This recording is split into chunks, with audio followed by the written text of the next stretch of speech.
And would you suggest that someone starts with a duplex or a triplex or maybe a cottage, something that they figure they're going to use later on in life? I'm looking at condos right now because I want to be in a catchment area for my daughter to attend a school later on when she's grown up, right? So at the same time, I see the return on cottages in the last couple of years, and you can make more in a 3-season cottage in that summer to pay off everything, and that would almost be doubling what you can make off a condo, right? So again, but there's pros and cons to that.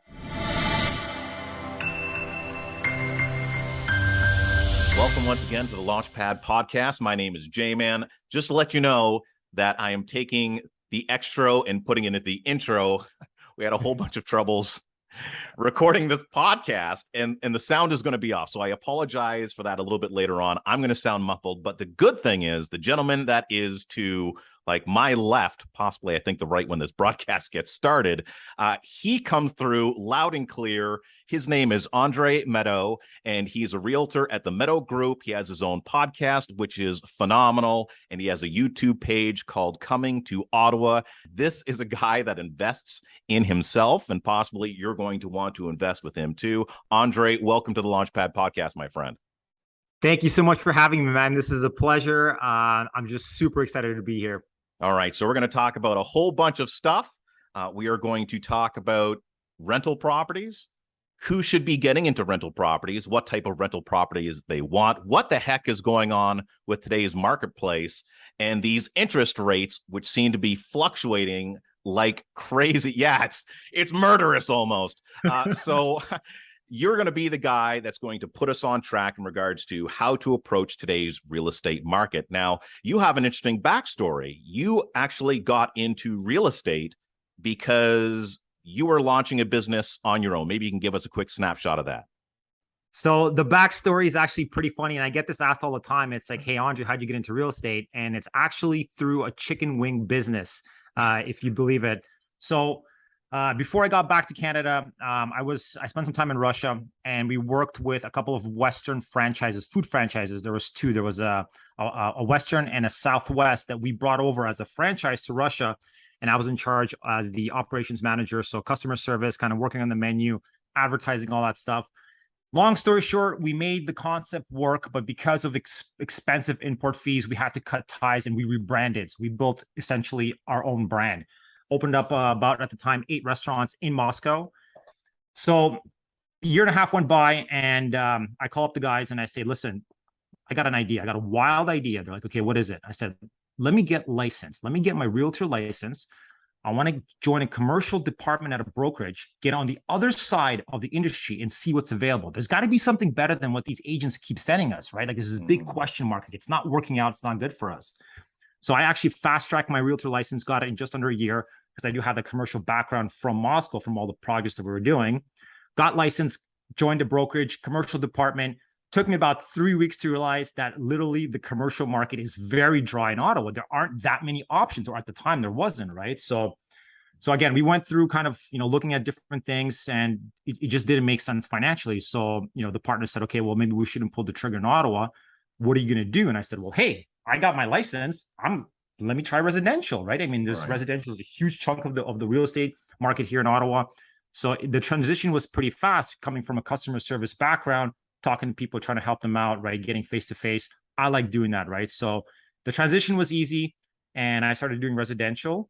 And about a year after I got my license, I switched into a different brokerage, something a little bit more boutique style, where I kind of be in control of my own marketing, in control of the Medow Group, not tied down so much to like the old school brokerages.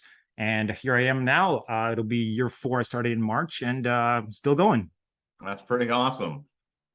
So you pretty much have a full range of exactly what it is that's happening in real estate, the ins and outs. What is the number one difference that you see now in the marketplace than you did 4 years ago, right? So obviously, I don't know if it just happened to coincide with COVID. It seems like it did, but why this just like nonsense explosion in regards to real estate prices? I mean, you got to remember, supply and demand is the backbone. It's the fundamental economic factor for any real estate market, right? So you got to kind of look, you got to break it down, and it's a lot more simple than you think it is. First of all, stay away from the headline news. The headline news the last couple of years have really beaten up our industry. They've kind of scared the consumer away a little bit. I mean, there's truth to every headline news. There's a lot of statistics behind the market, but we really focus on data. We always look at the data. The numbers don't lie, right? So to give everybody kind of sped up on the real estate market, there's three phases in the real estate market. There's a seller's market, there's a balanced market, and there's a buyer's market. We've been a seller's market in Ottawa for about 25 years. So what that means is that there are more buyers than homes available to buy, right? So you're always going to get that competition. The buyer's not just going out looking a couple of months out. They can sleep on and think about it. Now, the market has changed since. We'll get into that, but that's kind of where we've been for a while, right? So supply and demand, not enough to give everybody what they're looking for. Now, a balanced market is anywhere about 4 to 6 months of inventory. So what that means, we call it months of inventory or our supply. It's if no other home came onto the market today, in exactly how much time would there be zero homes for sale, right? So June and July, we've been about 2.1 months of inventory. Our supply, August, we dipped down back to 1.8. So we're still a very hard, aggressive seller's market, right? Now, so, Andrei, let me just jump in there for 1 second, because I'm just going to ask what so many people ask. There are so many homes that are being built. Where are these people coming from that all these homes can already be occupied? It's called population growth, and this is probably one of the most common questions that I get from buyers. It's, why isn't there available inventory? Why isn't there enough for everybody? So we have something called population growth, right? Ottawa is just over 1 million people. We're projected to grow by another 400 to 500,000 people within 20 years. Now, going back to the seller's market that we've been for 25 years, we are short supply. We don't have enough resources, enough developers, enough money behind it to build at a faster rate. Remember, builders can only build so fast. And then what happened 2 years ago? We got hit with COVID, and that just put a stop to everything. Everything's delayed, not enough supplies. But hey, population growth is going to happen no matter what, right? Now, population growth is one thing. Then we have immigration.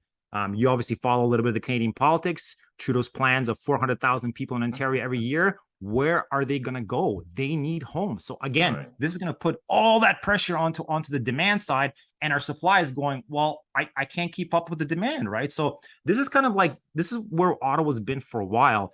And of course, COVID didn't help, right? I mean, it just, it slowed things down. So we're playing a game of catch up. But again, from us to go from a seller's market to a balanced market, and the maybe that potential buyer's market where there's actually enough options for everybody, I'm a little bit optimistic, right? So, I mean, it's tough. So I come from the camp where I hear a lot of individuals talking about they feel that this is somehow orchestrated in some way, shape, or form. Okay. Now, from what I just heard in your explanation, is that this is a problem that we were having before COVID even hit. We have been behind the ball for like a decade or so. And so now with COVID, that just slowed things down even further, and we're still playing catch up. So now why are we seeing a normalization in regards to prices? Interest rates. The banks, they want their money, and they're making it a little bit harder. Their excuses, we're battling inflation. Again, I have my own opinion on what inflation is, but there's going to be external factors are going to be in the way of the consumer. And one of them right now, of course, is the interest rates, right? If you go back about 6 months to 12 months ago, we had record low interest rates. The cost of borrowing money was practically free. I mean, you had rates less than 1%.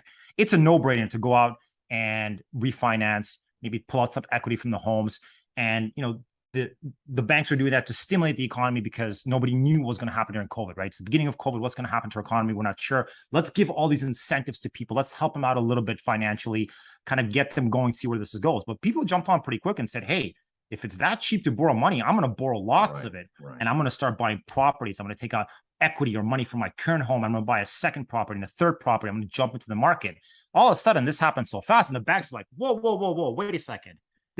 We're not making money on this, right? You got to remember your mortgage payment is made up of two payments, right? Your principal, which is towards paying down your house, and your interest, which goes to the bank.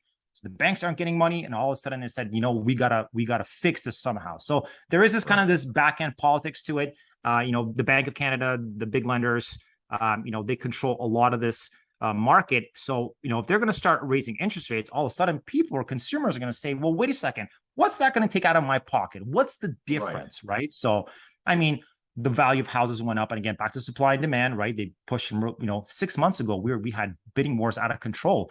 there were times where you had 30 minutes to look at a house as a buyer, walk out, and your agent would write that offer in the car that same 20 minutes after that showing. Right. Most likely knowing that they're going to lose that because it's not, too high, et cetera, et cetera. So, I mean, there's other factors that control our market as well, too. We have out of towners and all that. We can talk about that later. But right now, that's where we're at, where we went from cheap interest rates and high price and lots of demand to high interest rates, low demand.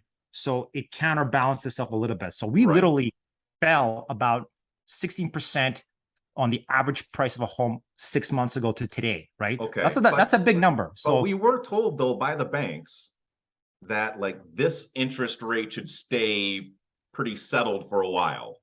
And I think since they made that statement, it's gone up on 2 or 3 different occasions. And what is it? I keep on hearing this term on the TikToks. I possibly heard it on one of your videos as well, in regards to where the interest rate gets to a point to where people aren't making any payments on their principal. That's right. It's called the trigger rate. And that's kind of the new term that's been flying around. And that's basically exactly like you said. It's that your mortgage payment is going toward, pretty much that whole payment is going toward the interest to the bank. Now the bank loves it, but at one point they're going to say, well, hey, it's gotta be balanced a little bit, right? So what they're going to do is they're going to up your mortgage payment so that it balances out a little bit. Now that's not for everybody. That's on different types of, you got to understand there's so many types of mortgage payments. There's the fixed, the variable, different years, depending what you're on, what your package it is. It doesn't affect everybody, but it is going to affect some people for sure. So interest rates, inflation is the new talk, kind of the real estate market. And buyers right now, basically what they're doing is they're playing a game of wait and see. So what does that mean? Wait and see. Are the prices going to drop even more? Now, since March, our peak market, to today, the prices have dropped almost 20%. And that's amazing, right? The value of a home right now is that much cheaper than it was 6 months ago. Now, there's a lot of buyer's remorse, people that have bought at the peak. Now they're saying my investment is screwed, right? I get that. But remember, real estate is not a short-term investment. It's a long-term investment. You're not going to get your return in less than a year. It doesn't work that way, right? It's a nest egg. It's got to grow. So people are playing this wait and see game, and they're saying, how much more can the average price drop before I should buy? But here's the tricky part. As the rates go up, and I did a recent post about this on Instagram where I compared the average price of a home back at the peak market and what that monthly payment was versus the prices dropped today and what that monthly payment is. And guess what's more expensive? The mortgage payment today at lower houses, because that rate is giving more back to the bank. It's going to increase your monthly payment. So it's a little bit of a wait and see. We call it in the industry. It's called cost of waiting. And you got to be careful of that, because how much is it going to cost you to wait, right? We have buyers in the market that are convinced it's going to crash, and they're renting $2,500 a month from that money they made from selling their house, because they're convinced that now's not the time to get into the market.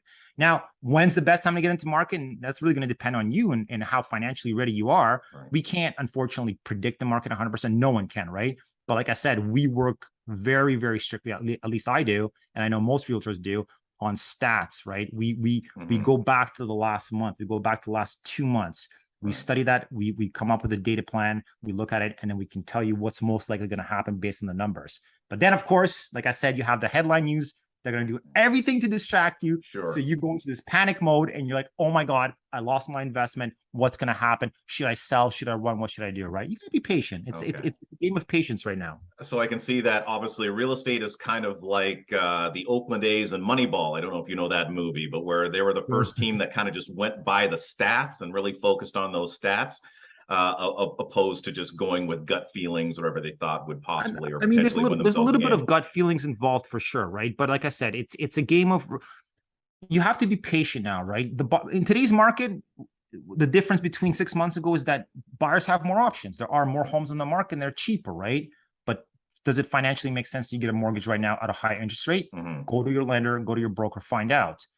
But for sellers, you can still sell. We're still in a seller's market, but your house is not going to sell in less than a week. Okay. Average days in market are now almost 30 days. So you have to be patient. It's marketing. It's not just your house. There's competition down the street. So you really got to stand out, right? And the buyers know this, and they're comparing properties, then making a decision. Analytics. That's what I was looking for. You focused heavily on analytics. Now, Absolutely. in regards to fixed and variable, Now, I have had friends that have been variable over the past 10 years. I've been fixed for 10 years. They've most definitely been winning the game. Okay. And now, obviously, things are starting to switch around a little bit and they're Absolutely. paying a little bit more. Still, they're very, very far ahead. What Yeah. would be your suggestion, or is this like a person to person type thing in regards to where would you think somewhere or someone would want to lean today when it comes to picking that type of rate? It's you're right. It's changed, right? Where variable, I know a lot of brokers that are still they'll give you a variable rate, right? And the reason is because they just like real estate, we're always going to go through a cycle. Right now, we're at the end of a cycle, and the cycle is supposed to reset. When exactly it's going to happen, we're not sure. So you got to be patient with that, right?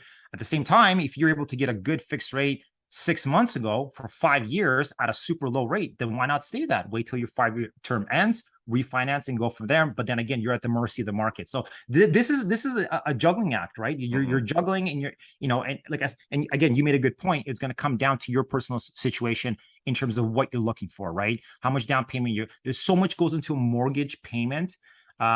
And the stress test now has been lifted as well too, right? So just to get in to the market now is a lot more harder than it was before. The banks want security. What's the security? You want money up front. The more you give them, the better they're going to give you something in return, right? So it's it's tough. I mean, like I said, I have brokers that are still variable. I have brokers that still sell the fixed rate. I personally myself, I'm actually coming up for a refinance in mid-November. I have no idea which way to go, and I probably should, but I don't because I'm distracted by literally two options, right? So I think it's going to come down to the number of years that you're looking for, how much down payment. Are you pulling equity out? Are you pulling that money out to put into an income property? There's so many options available with real estate. So again, my advice to you is speak directly to your lender, compare lenders. Don't go to just one. Go to a broker. They might have 3 or 4 lenders that they work with, or 10 lenders. I believe there's about over 70 total lenders in Ottawa. That's a lot of options. I would say at least look at 3 or 4. Everybody's situation is different. They're going to put it down on the table, and you get to pick option 1, 2, 3, or 4, whatever works best for you in your personal situation. That's the way I look at it. Okay. Now, I want to get to one more thing that's kind of dire before we highlight all the benefits of going out there and purchasing a property, and like in regards to maybe you want to get that cottage, an income property, etc. Now, during the past year or so, 2 years, I've seen a lot of people take the homes that they were living in that had those inflated prices and move into larger homes. I don't even know necessarily if those are homes that they needed for the extra space or it was just an opportunity to kind of level up. The way that I see it, let's say you bought a home for 300,000.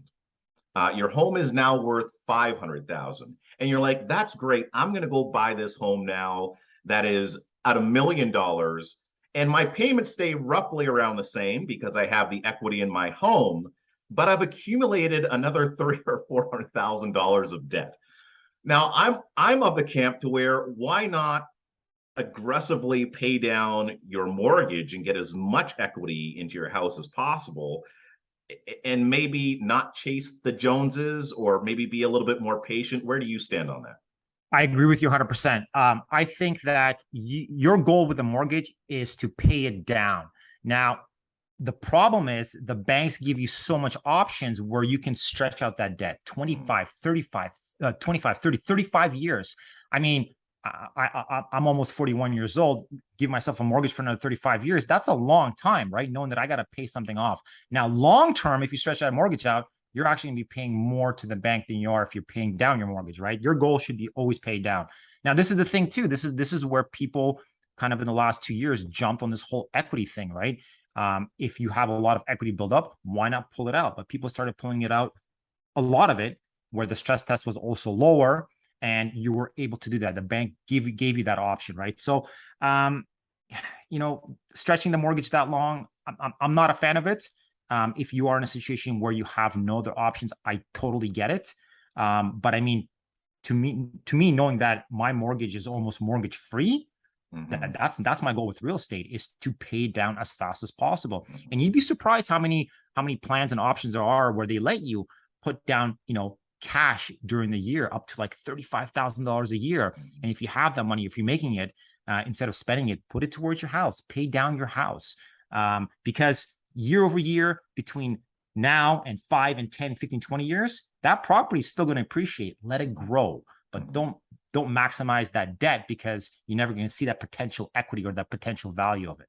Okay. Now, for you, or in general, the ideal client / person that should be looking into an investment property, whether it be a cottage, whether it be another home, that kind of thing.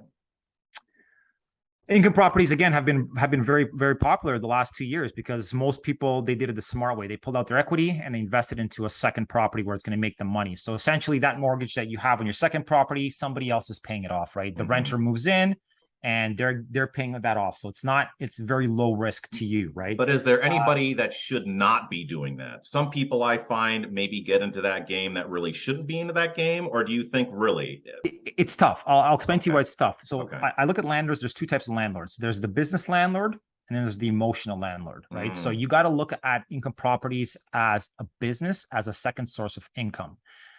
Yes, you're going to like the place that you're renting out to somebody. Yes, there's going to be crappy tenants. Yes, things are going to break.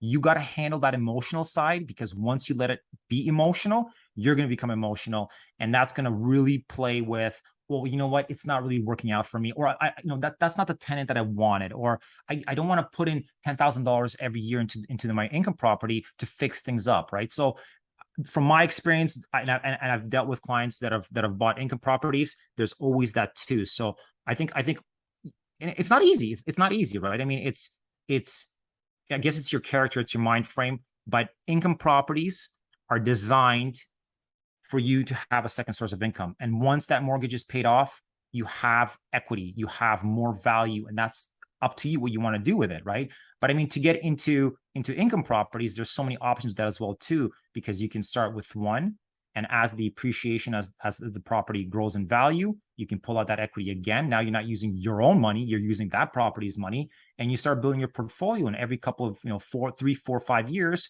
you're recycling that money, kind of putting into something new. And then 20 years, instead of having that, like we talked about, that one large mortgage with a huge debt, you got 3 or 4 properties, and they're almost mortgage free. I think that's a pretty cool goal to have. Right. Now other people don't see that, because I think there's the common mistake with people getting into income properties, and that's, hey, quick return, it's going to be super easy. No, you're essentially becoming a landlord and a manager of your own property, right? You can hire a property management company and let people do it for you, but how much are you going to trust these, and why would you pay so much X amount of money? They make like a % off your monthly income, right? So I don't know.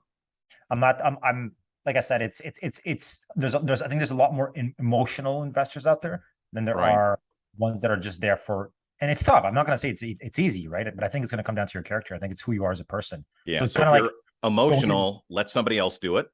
Yeah. I have been a landlord myself, and I consider myself to be a good communicator. So that benefited me some. But man, did I ever put a lot of time, sweat equity. Sweat equity. That's a great word, man. Right. Because that's exactly like, what I mean? It's, and I think, and I think it's going to come down to your understanding of how income properties work too. You got to knowledge yourself and understand that process, right? I say it to people all the time, whether they want to hear it or not. And that is, the moment a tenant moves into your property, legally, they have more rights than you do in your own house now. You got to be careful with that, right? I do rentals. And one of the biggest challenges is screening people, because, paperwork can look all great, high credit score, good income, but who you are as a person and how you act is completely different stuff, right? So you there's questions you got to ask. You got to get a good feel for it, because there's a lot of people wanting to get into rentals. The minute I meet a tenant and they try to be smarter than me in real estate, that's a red flag for me. Right. Because I know that something's happened in the past, or they're thinking about something, or maybe they're coming from a situation where they don't want to be, they want to be protected themselves, kind of thing, right? And listen, the tribunal board, the tenant tribunal board right now, it's backed up for 2 years because of cases like this, because of COVID, right? People lost jobs, they stopped paying rent. Here, so, let me step in here, because I had a squatter. You did? Oh no! Yeah, I did, and I finally got to an adjudicator, and they were so jammed is that they weren't able to make it that day. So I waited 3-4 months just to get in front of an adjudicator, only for them to have everyone get there. And the 9 o'clock when proceedings are supposed to start, they say, we have no adjudicator. So that let the tenant know, right, that obviously it was going to be more time. So I think all in all, it was about 8 months of having somebody live in like my house. And if I can lend one bit of suggestion, it would be, oftentimes I find that sometimes people will rush to get somebody in there because they don't want to have to make the payments themselves. I will tell you, it is worth paying the mortgage down on your income property for a couple of months if you can't find the right person. So to double down on what Andrei just said, if you cannot find that right person, or you have that gut feeling, I did it, in fact, almost to kind of help a person out. I thought, like, here's someone that's really trying to get their life on track. The dumbest thing I ever did. And so I have definitely learned from experience. Yeah, it's tough. It's tough. And I think about it all the time. I want to get into income properties. I'm in a position where I'm almost there, and I have to put all that experience into play. And I'm sure I'll be even as strict, or not, probably more strict than I would for anybody else, right? But you got to take your time. Great point again. Don't rush into it. It's a couple of monthly payments. It's gonna, you don't want it to backfire you, and 8 months of rent free, like that sucks, right? Because it's, and there are people that are out there that are looking to take advantage of somebody. Not everybody, but you have to be realistic about the market, whether it's the rental market, the investment market, the resale, the new condo, pre-con, anything. You got to be realistic. There's pros and cons to each, and you have to weigh them. And it is going to be a decision based on that, right? So don't just jump into it. And like I said earlier, I think a lot of the times people are so, they want to jump into it for the wrong reasons, or they're so attracted to it. They're just kind of, they forget that, like, hey, take your time. This is a legal situation. Lots of money involved. You don't want this going to the courts. You don't want to be there waiting for it. There's a reason that the courts are backed up, because a lot of this stuff happens, right? So due diligence, 100%, screening, 100%. Now, I mean, we can only do so much too as agents, right? So landlords, I mean, I trust my gut as well too. When something is 100% on paper and that application is just better than everybody else, I mean, credit score of 800 and income of 120,000, I'm going to ask a simple question. Why don't you own? Why are you renting at this point? Why are you paying $2,500 a month and you have like this perfect tenant application, right? So there's like I said, you start to kind of pick up on it. But then again, you have landlords that are like, I don't care who it is. I just want to get paid. This is where I have to kind of stop them and say, you need to be patient. We can get you in someone in a couple of days, but it will backfire you and bite you in the butt.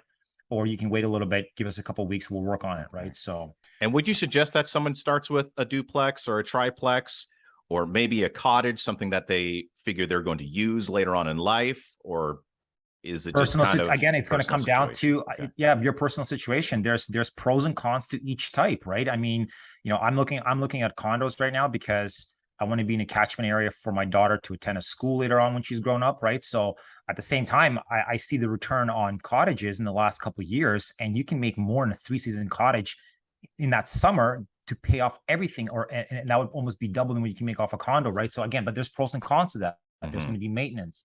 You're not going to get that kind of cottage in Ontario. You're probably going to get it more on the Quebec side. Different tax implications, different laws, different agreements, right? Different lawyers. So there's so much there. Definitely weigh your options. Don't get me wrong. There's options for everybody, for sure. Some people prefer to live in a duplex where they can be 100% in control of their tenant, right? I live in the basement, he lives above, or vice versa. So you're there, right? Could I do that? I'm not sure. I got 3 kids, right? I need a little bit of privacy. So everybody's different, but there are options for everybody, 100%. Okay. Now, this has been very informative. Thank you for answering all my questions. Now, my pleasure, man. If people have questions that they want to ask you, if they want to get in touch with Andrei, how do they do so? Guys, hit me up on Instagram at Show Me Ottawa, or YouTube, Coming to Ottawa. I'm on social media as much as I can. That's the fastest way to reach me. If you guys want to send me a friendly DM, I'll post my number as well too. Again, looking forward to connecting with you. And Jay, thanks so much for this. This was awesome. No problem. And I'm going to make sure all those links are going to be in the description below. Make sure to head to his YouTube page, give him a subscribe. We know how important that is. Help him get monetized. And feel free to do the same right here with the Launchpad Podcast, launchpadpodcast.com. Until next time, you take care, be well, and love simply because you can.